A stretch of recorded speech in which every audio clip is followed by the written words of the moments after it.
Hello and welcome to All Top 5s. If you've been watching Season 6 of American Horror Story, you'll know that a central theme is the Roanoke colony disappearance in 1587. This was an entire settlement of English people that was founded in what was to become North Carolina, USA, and which disappeared mysteriously. There are several theories as to how this could have happened, including American Horror Story's paranormal take on it, but we still don't know truly what did occur. Number 5. Croatoan. In 1585, a colony of 108 men was established on Roanoke Island and visited by the famous Sir Francis Drake as he returned home to England after a successful raid of the Caribbean. Soon after, a fleet of boats arrived at the site of the Roanoke colony with supplies and more men. They found the settlement deserted.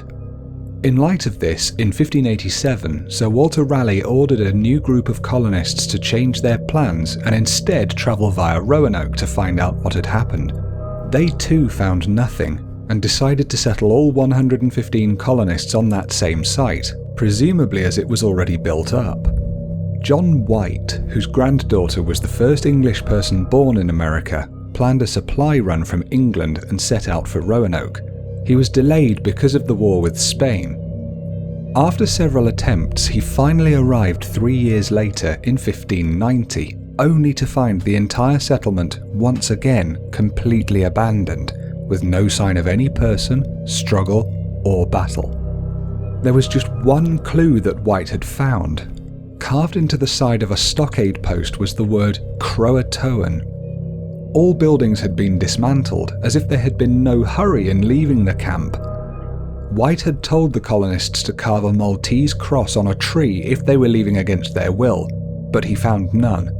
Thus, he assumed that they had moved to the nearby Croatoan Island, but had to abandon his search because of a huge storm, and had to return home with no answers. A massive investigation in 1998 into the Roanoke disappearance uncovered several signs of 16th and 17th century habitation. The only piece of evidence from this ancient settlement on Croatoan Island with any connection to Roanoke was a gold signet ring. Its crest was a lion, similar to that of the Kendall coat of arms, and this led investigators to believe that it may have belonged to a colonist, Master Kendall, as there were records of this man living in the first colony that disappeared in 1586. It's a tenuous link, but there could be some truth to it. But if the entire Roanoke colony that had disappeared had indeed moved over to Croatoan Island, why isn't there vastly more evidence of their settlement there, either in archaeological terms or in the records or paintings or anything? The investigation continues. Number 4. Drought. Also in 1998, David Stahl, climatologist, and Dennis Blanton, archaeologist, conducted their own investigation into the Roanoke area, hoping to try and explain the mystery of the lost colony. They took samples of 800-year-old cypress trees from Roanoke Island and examined the core tree rings to reconstruct a picture of what the rains and temperatures were like year on year. They came to the conclusion that the worst drought in 800 years occurred for the 3 years from 1587 to 1589, precisely over the summer when the lost colony arrived and disappeared from Roanoke Island. They built up maps that confirm this drought covered all of southeast United States, and its most extreme point was in the Roanoke region. Indeed, the colonists would have struggled to grow food in the new land, and had been expecting a relief fleet the following year with fresh supplies, which never came.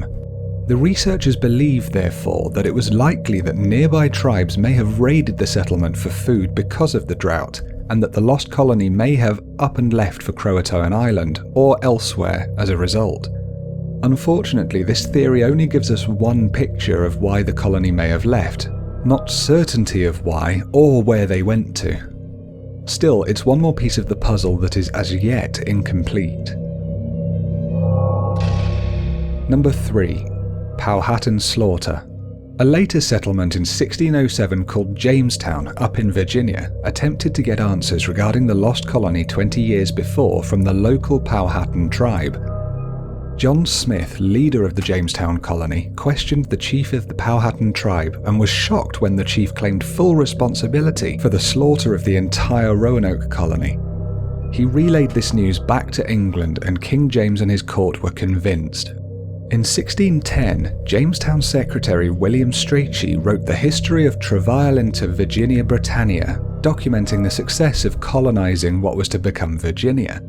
His reports confirmed the Powhatans' involvement in the disappearance, allegedly explaining the reason for the slaughter. The Roanoke colonists, according to Strachey, lived peacefully amongst the Chesapeakean natives on the island for 20 years, but Chief Powhatan seemed to order the slaughter of all these natives and colonists because of a prophecy from his priests that they would rise up and be the downfall of the Powhatan tribe.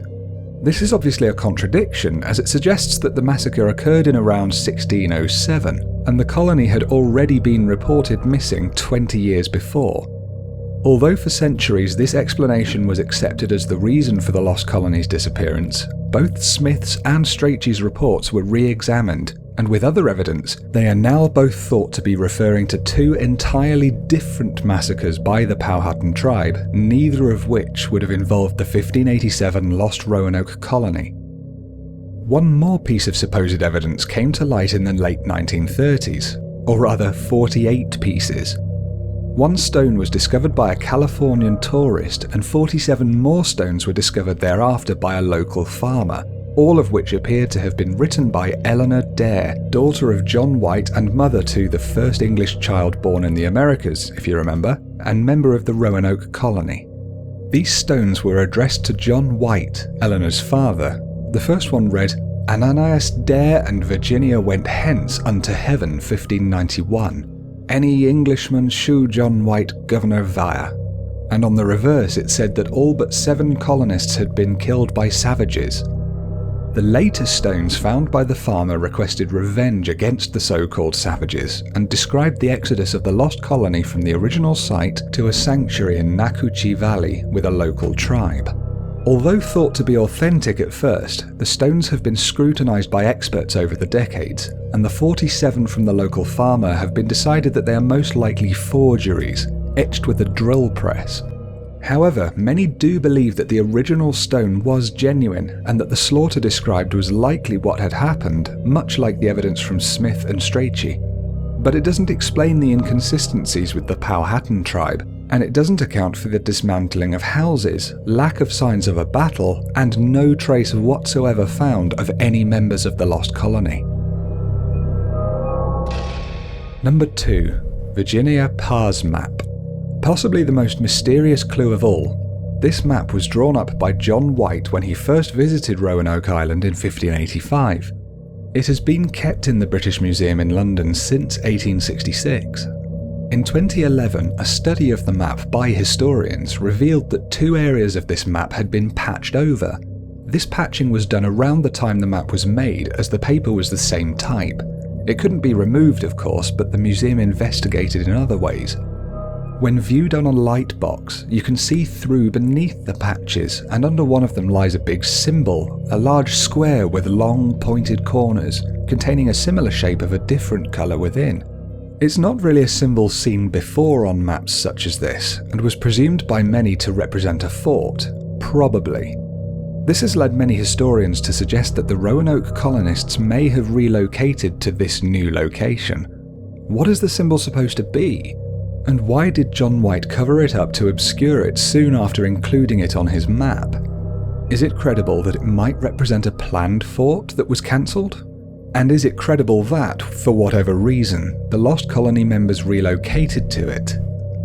This discovery led to new excavations of the area and further study of artifacts previously recovered from around there, but so far there's no evidence of the Roanoke colonists. It certainly leaves questions unanswered, and the investigations into the mysterious supposed fort continue. Number 1. Integration. One popular theory for the disappearance of the Roanoke colony states that, for whatever reason, they abandoned the settlement and integrated into the local tribes. That is, they settled down and lived with them until the end of their days. There are many bits of evidence, I suppose you'd call it, for this. In 1607, a map drawn by one of the Jamestown settlers, Francis Nelson, reads that a group of 4 men wearing clothing settled down in this area on the map, and originally came from Roanoke. Indeed, the documenter William Strachey wrote that there were supposedly 2-story houses built with stone walls in that area, and that the locals had learned how to build them from the Roanoke colonists. A century later, in 1709, John Lawson wrote in his work A New Voyage to Carolina that tribespeople on Croatoan Island, now Hatteras Island, told him of white ancestors. Confirmation of this we have from the Hatteras Indians, who either then lived on Roanoke Island or much frequented it. These tell us that several of their ancestors were white people and could talk in a book, as we do, the truth of which is confirmed by grey eyes being found frequently amongst these Indians, and no others. It is probable that this settlement miscarried for want of timely supplies from England. This suggests the Roanoke tribe may have relocated to Croatoan Island while desperately awaiting that supply fleet, as many other pieces of evidence point to as well. In the late 1880s, a family of Native American descendants in Robeson County claimed that their ancestors were members of the Roanoke colony. Their family names were the same as those officially recorded from the 1580s, and they used words in their language that bore incredible similarity to English words from that time, but used no longer. Gradually, more and more tribes started to claim to have Roanoke blood in their populations, and the issue became clouded. In 2007, the Lost Colony of Roanoke DNA project was founded by a private company working through historical records and DNA testing in an attempt to solve the mystery. So far, there haven't been any revelations. This integration theory could very well be true for those few, but what happened to the majority of the colony? Most of these theories assume that the few who integrated into these tribes were survivors of some attack, an assumption that is shaky, as I've already covered. So could tribal integration be the answer? Or is there something else that we just don't understand yet? And that's it from All Top 5s for this week. It's a really interesting topic, kind of a historical detective mystery on a grand scale. We may never find out for sure what happened to the Lost Colony of Roanoke, but the investigations, all of them, continue. If you've enjoyed this video, please do click like on YouTube because it does really help me out. And if you really enjoyed it, you can subscribe to my channel, and I release a new video every Tuesday on all different topics. I'd love to know what you think in the comments about the disappearance of the Roanoke colony. But just remember, while posting comments, let's try and keep it polite and friendly and interesting. So, peace and love to each and every one of you, and I'll see you all next time on All Top 5s.